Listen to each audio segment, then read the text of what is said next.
God have mercy, and may God help us all. Farrakhan, Dr. Umar, and anyone attacking Martin Luther King is doing the work of Satan and misleading God's chosen people. Martin Luther King did not fight for integration. He fought for civil rights and voting rights. Civil rights is the right to live where you want, work where you're qualified, send your children to the schools of your choice, sit where you want to on the bus, be paid the same wages for doing the same job as Caucasians, and to receive a promotion as a Caucasian based on your performance. So as you see, Martin Luther King fought for civil rights, but under civil rights is integration, because civil rights allows us to integrate into the United States, into the systems of the United States. That's what civil rights does. It allows us to integrate equally. It allows us to integrate equally. Blaming Martin Luther King for the evils perpetrated against us by white supremacists is doing the work of Satan, and it is divisive, misleading, and playing on the ignorance and egos of uneducated Hebrew Israelites that have chosen to integrate in a false religion with a false picture of Yahshua, whose name has been changed to support the white narrative and whitewashing of history. You see, the Bible tells us Yahshua, Jesus, was black. The Bible tells us Israelis are false Jews and worship in the synagogue of Satan. Revelations 2:9 and 3:9. Deuteronomy 28 tells us we are God's chosen people. And it was a karma, not a curse, that put us in our present day situation. Now you can call it a curse, just like you can call civil rights integration, but it was karma, because Moses forewarned us. Moses warned us what would happen to us if we did what? Not follow God's commandments. You see, it is easy for people to blame a man who is no longer here and can't defend himself for the evils being perpetrated against us by white supremacists. And what does attacking Martin Luther King do? It further divides us. It divides us. Why should I be talking to you about the attacks made on Martin Luther King when we are the same people? We have a common enemy. We have a common enemy. All people of color have a common enemy. So why are we attacking each other when we know that the enemy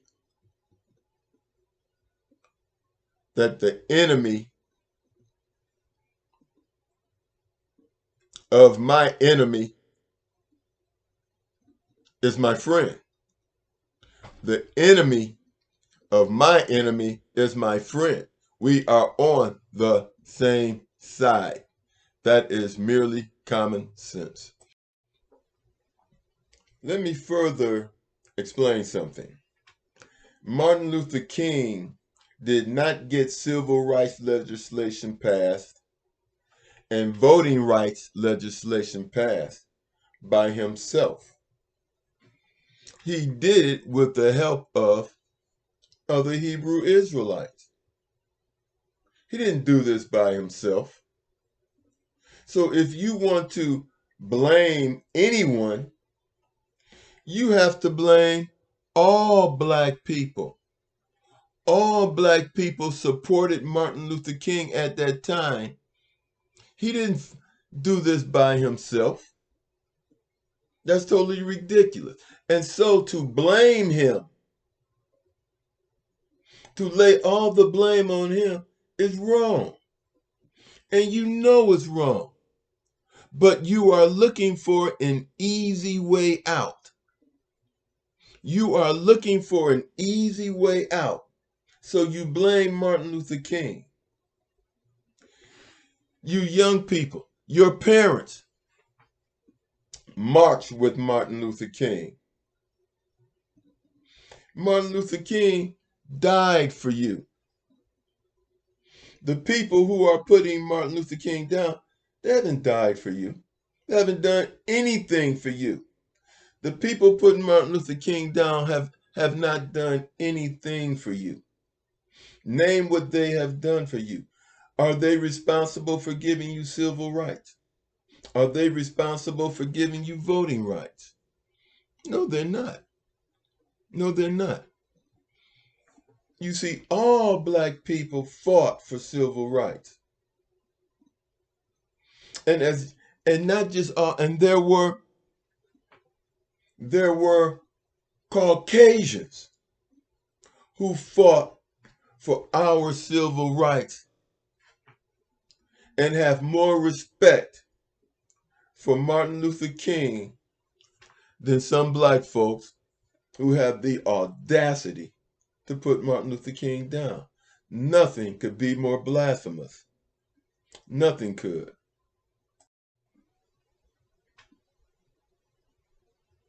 The only power Satan has is deception. Are we to blame Martin Luther King for black people becoming Christians?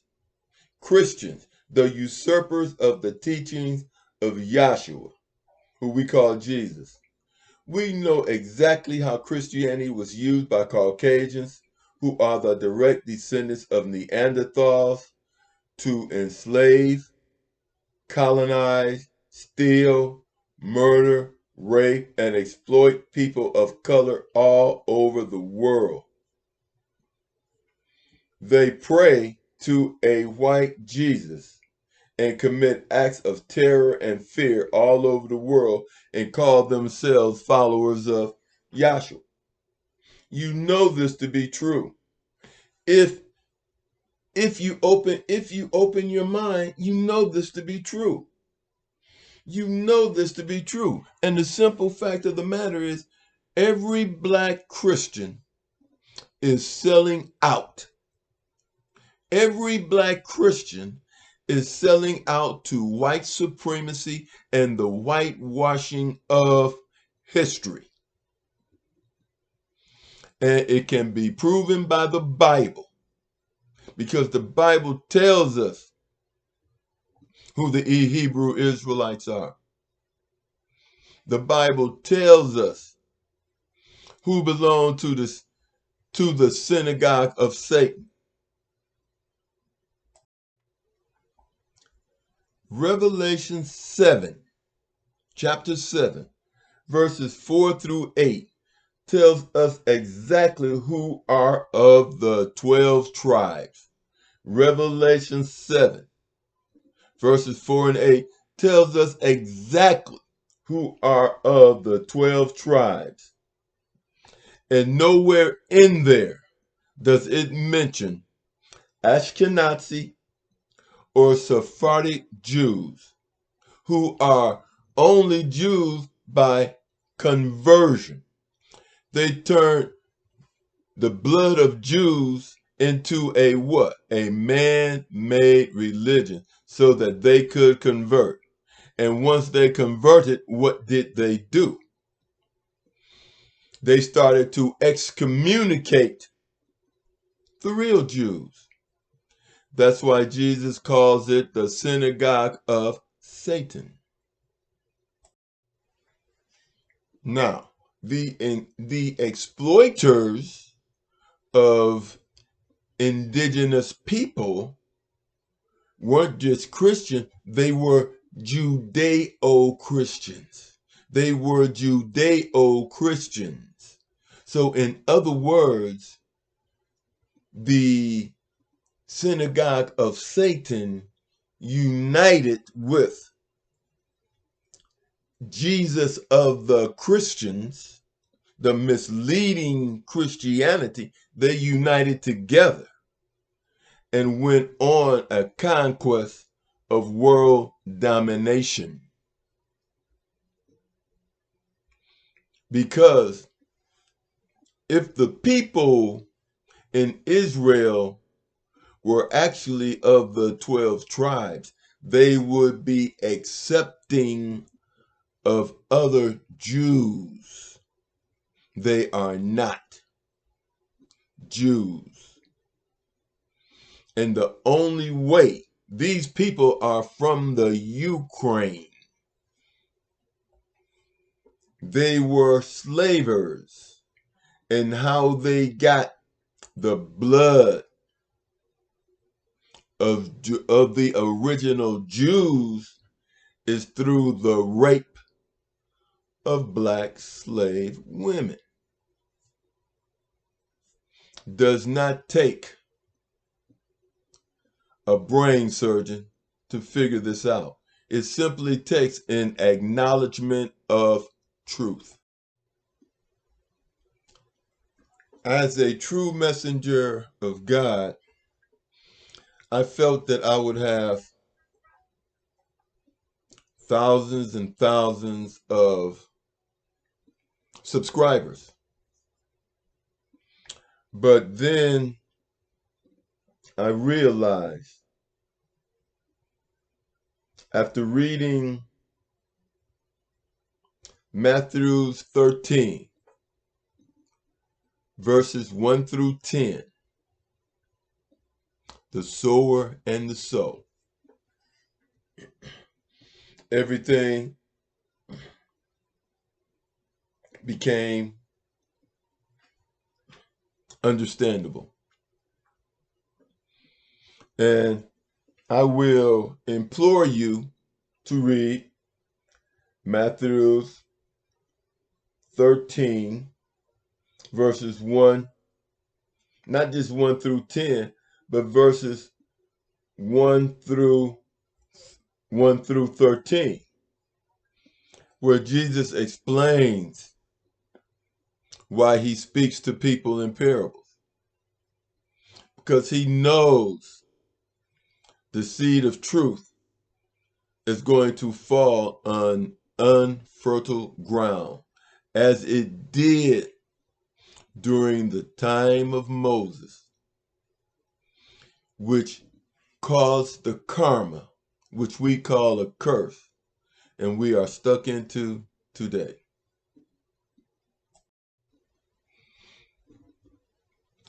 And what really amazes me about people is that people read the Bible. Let me put it this way.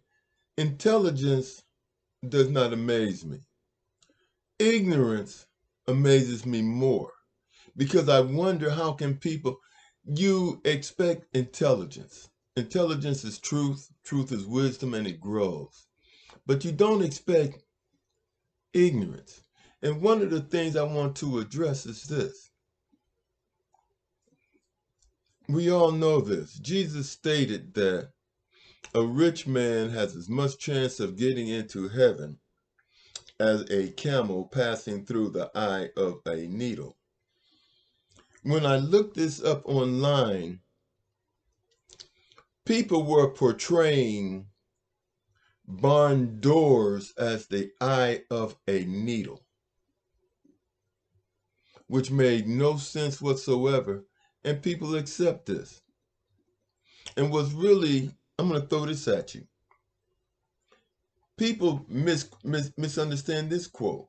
When Jesus said, "Render therefore unto Caesar the things which are Caesar's, and unto God the things that are God's," he was not saying go to church and pay tithes.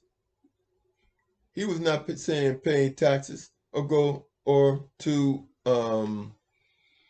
give Caesar any money. What he said was this. It goes like this. If we go to Matthew 22, verse 17. "Tell us therefore," they're talking to Jesus, "what thinkest thou? Is it lawful to give tribute unto Caesar or not?" But Jesus perceived their wickedness. But Jesus perceived their wickedness and said, "Why tempt me? Why tempt me? Why tempt ye me, ye hypocrites? Show me the tribute money." And they brought unto him a penny. And he saith unto them, "Who is this image and superscription?" They say unto him, "Caesar's." Then said he unto them, "Render therefore unto Caesar the things which are Caesar's, and unto God the things that are God's." Unto God the things that are God's. As we have already explained, the Christian church is not of God. The Christian church is not of God. So if you go to a Christian church and you pay tithes, you pretty much deserve what you get, because you're going to get nothing. But you're going to watch this person live in a mansion, own boats, have many, many cars, but they will tell you, "Give unto God the things that are God." But common sense tells you Jesus was not a Christian. And you know this. Now let me ask you a question. Is Martin Luther King responsible for you integrating into Christianity, a religion that enslaved you and still continues to brainwash you to this day? You going to blame that on Martin Luther King too? Jesus recognized their wickedness. And he said, "Who is this image? Who is this image?" If Jesus were alive today and you showed him a picture of this Caucasian Jesus, Jesus would ask you, "Who is this image?" And if you tell him it is Jesus, he's going to say, "Who is Jesus?" "My name is Yahshua." You would not recognize Jesus, because you have to recognize Jesus with your mind. Let's get one thing straight. Go to Luke 8, verse 19. "Then came to him his mother and his brethren, and could not come at him for the press." Their way was blocked by the press. "And it was told him by certain which said, Thy mother and thy brethren stand without, desiring to see thee. And he answered and said unto them, My mother and my brethren are those which hear the word of God and do it." My mother and my brethren are these, are these which hear the word of God and do it. So you may be born a Hebrew Israelite, but Jesus is telling you right now, if you do not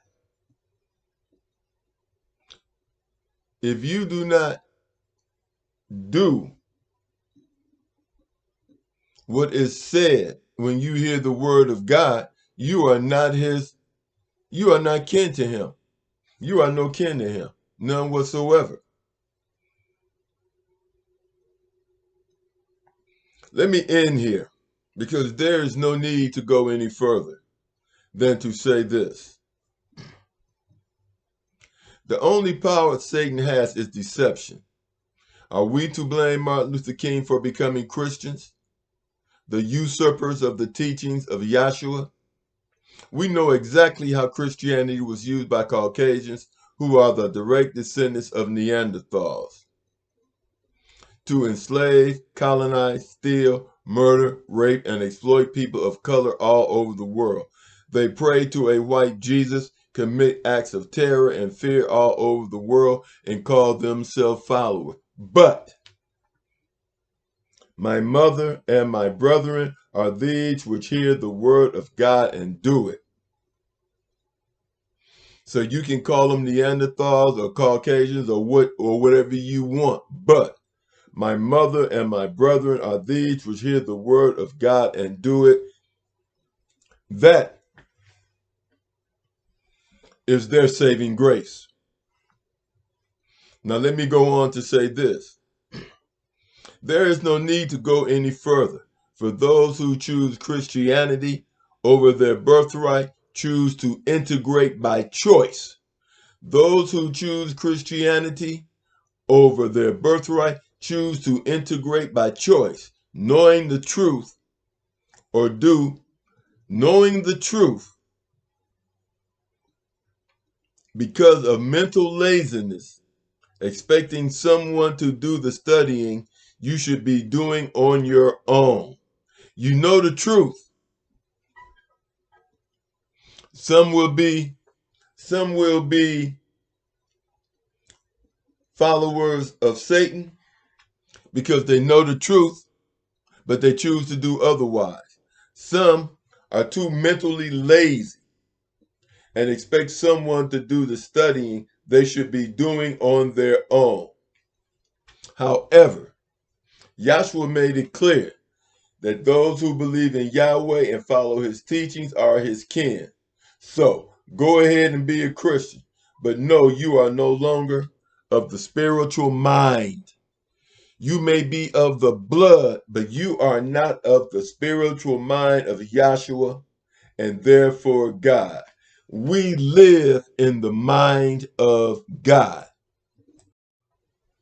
Acts 17, verse 27 and 28. That they should seek the Lord if haply they might feel after him and find him. Feel after him and find him.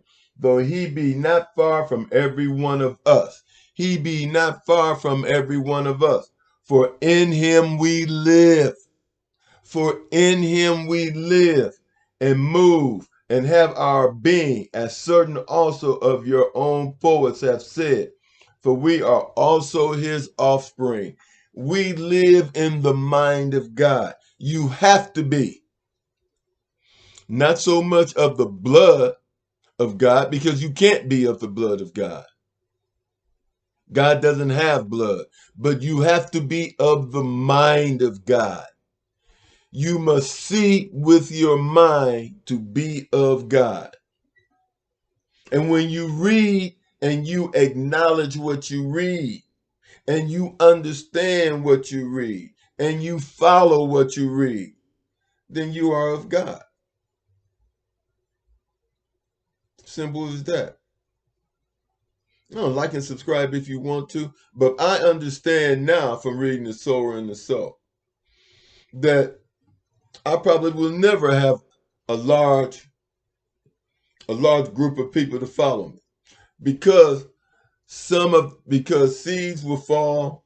Read Sower and the Soul, and you'll understand where I'm coming from and why I can relax and understand that although I do the best I can,